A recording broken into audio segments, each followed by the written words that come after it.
16 दिसंबर 1971 ये वो तारीख थी जब भारतीय सेना ने अपनी वीरता और साहस के दम पर पूरी दुनिया का नक्शा ही बदल दिया।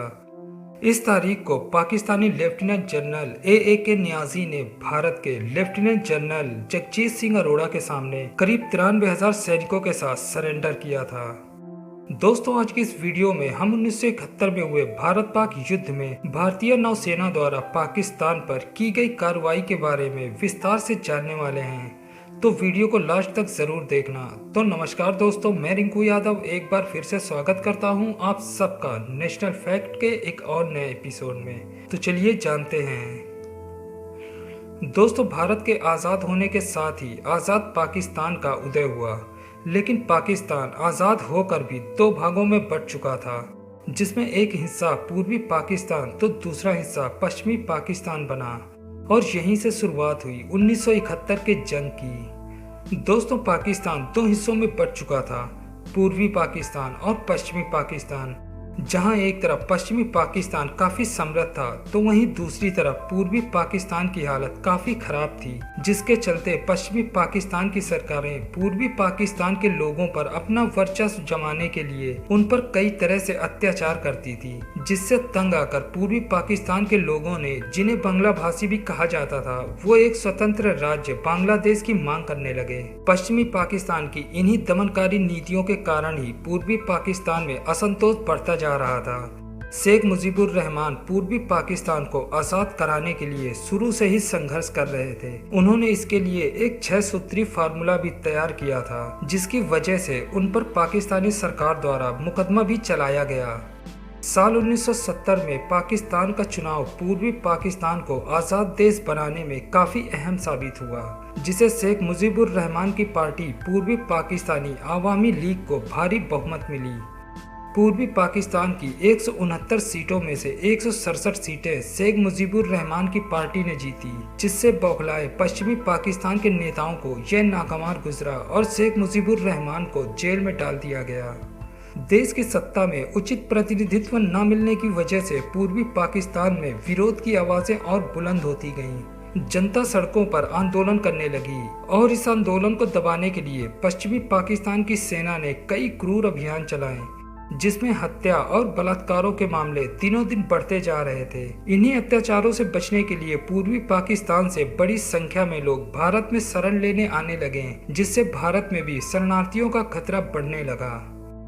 दोस्तों, इन सब को देखते हुए तत्कालीन प्रधानमंत्री इंदिरा गांधी ने अंतर्राष्ट्रीय समुदाय से पूर्वी पाकिस्तान की स्थिति सुधारने की अपील की, लेकिन भारत के इस आग्रह की इंटरनेशनल लेवल पर अनदेखी की गई। इसके चलते भारत में शरणार्थियों की समस्या का कोई समाधान नहीं मिल रहा था। पूर्वी पाकिस्तान में अत्याचार इस कदर बढ़ चुका था कि इसके आगे तंग आकर करीब 80 लाख लोग भारत की सीमा में प्रवेश कर गए, जिससे तंग आकर भारत ने पूर्वी पाकिस्तान में आज़ादी की मांग के लिए लड़ाई लड़ रही मुक्ति वाहिनी सेना को खुलकर समर्थन देने की बात कही, जिससे बौखलाए पाकिस्तान ने 3 दिसंबर 1971 को ऑपरेशन चंगेज खान के जरिए भारत के 11 एयरबेसों के ऊपर हमला कर दिया। पाकिस्तान द्वारा भारत पर किए गए इस हमले के जवाब में भारत ने 4 और 5 दिसंबर की रात को ऑपरेशन ट्राइडेंट नाम से एक ऑपरेशन चलाया। इस ऑपरेशन के तहत पाकिस्तान स्थित कराची बंदरगाह को पूरी तरह से तबाह करना था, क्योंकि कराची बंदरगाह उस समय अर्थव्यवस्था की दृष्टि से पाकिस्तान के लिए बहुत मायने रखता था। इसलिए भारतीय नौसेना के हेडक्वार्टर और वेस्टर्न नेवल कमांड ने मिलकर कराची में पाकिस्तानी नौसेना के अड्डों पर जोरदार हमला बोला। भारतीय नौसेना के इस हमले में कराची बंदरगाह पूरी तरह से बर्बाद हो गया और वहां खड़े पाकिस्तान के 4 पोत और 500 से ज्यादा पाकिस्तानी नौसैनिक भी मारे गए। हमले में कराची हार्बर फ्यूल स्टोरेज को भी पूरी तरह से बर्बाद कर दिया गया। इस ऑपरेशन में पहली बार भारत ने एंटीशिप मिसाइल का इस्तेमाल किया था।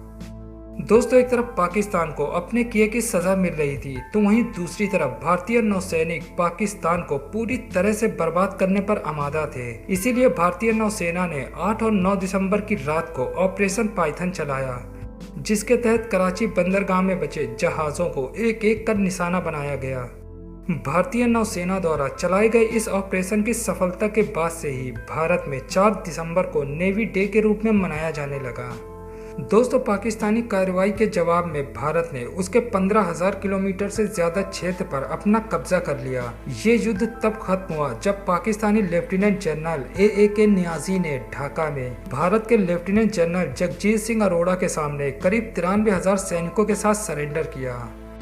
हालांकि भारत ने पाकिस्तान के साथ सन 1972 में एक शिमला समझौता किया और इस समझौते के तहत भारत ने पश्चिमी मोर्चों पर जीती गई पाकिस्तान की सारी जमीन उसे वापस लौटा दी और युद्ध के दौरान बंदी बनाए गए सभी सैनिकों को भी आजाद कर दिया गया। पश्चिमी पाकिस्तान से पूर्वी पाकिस्तान को आजाद कराकर एक नए देश बांग्लादेश की स्थापना कर भारतीय सेना लौट आई। करीब 52 साल पहले हुए इस युद्ध की सफलता का श्रेय पूरी तरह से इंदिरा गांधी, भारतीय सेना और बांग्लादेश की मुक्ति वाहिनी सेना को जाता है। अमेरिका और चीन जैसे देशों का दबाव होने के बावजूद भी इंदिरा गांधी जरा भी नहीं डरी और पाकिस्तान के 2 टुकड़े कर दिए। उनके इस आदम्य संकल्प और साहस के कारण ही इंदिरा गांधी को लोग आयरन लेडी तक कहने लगे थे। तो दोस्तों, आज की वीडियो के लिए बस इतना ही। अगर वीडियो अच्छी लगी हो तो वीडियो को एक लाइक कर देना और चैनल को सब्सक्राइब कर लेना ताकि हमारी आने वाली वीडियो की नोटिफिकेशन सबसे पहले आप तक पहुंचती रहे। तो मिलते हैं एक और ऐसी नई वीडियो के साथ। तब तक के लिए जय हिंद, जय भारत।